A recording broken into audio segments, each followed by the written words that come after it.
और पहली ही आयत में इसका जिक्र है। उसमें लिखा है, आदि में परमेश्वर ने आकाश और पृथ्वी की सृष्टि की।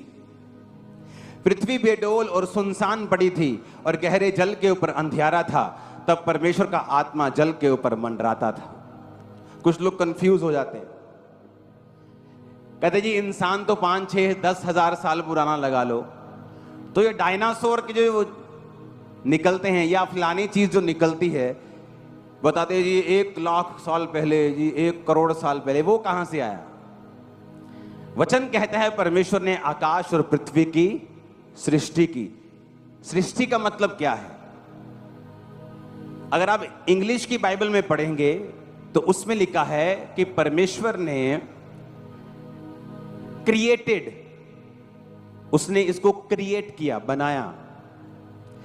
मेरी बात को ध्यान से समझना, जब परमेश्वर ने आकाश और पृथ्वी को बनाया, क्या उन्हें बेडोल और सुनसान बनाया होगा? नहीं ना।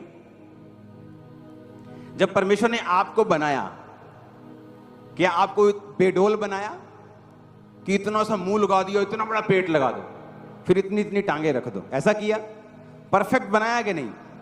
हाँ, तो परमेश्वर ने जब पृथ्वी बनाई थी तो परफेक्ट थी वो। लेकिन वचन कहता है दूसरी आयत में पृथ्वी बेडोल और सुनसान। उसका कारण क्या था?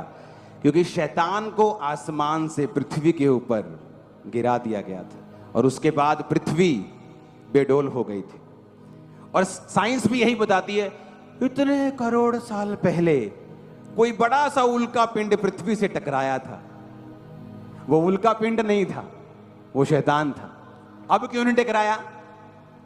अब जब पृथ्वी पे उल्का पिंड आता है तो वो जल जाता है एटमॉस्फेरिक गैसेस से।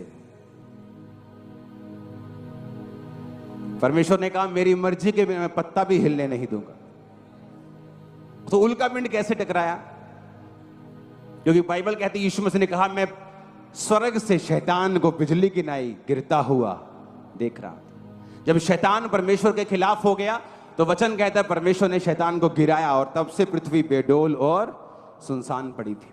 फिर परमेश्वर ने इंसान की सृष्टि की और पृथ्वी को फिर से गोल किया, फिर से उसको बनाया, फिर से अच्छा किया। तो जब पृथ्वी बनाई थी, पता नहीं उसमें कौन कौन तब रहता होगा, कितने तरह के जानवर रहते होंगे, कितने तरह की चीजें रहती होंगी, और तो वो सब मर गए थे वो। हालेलुया।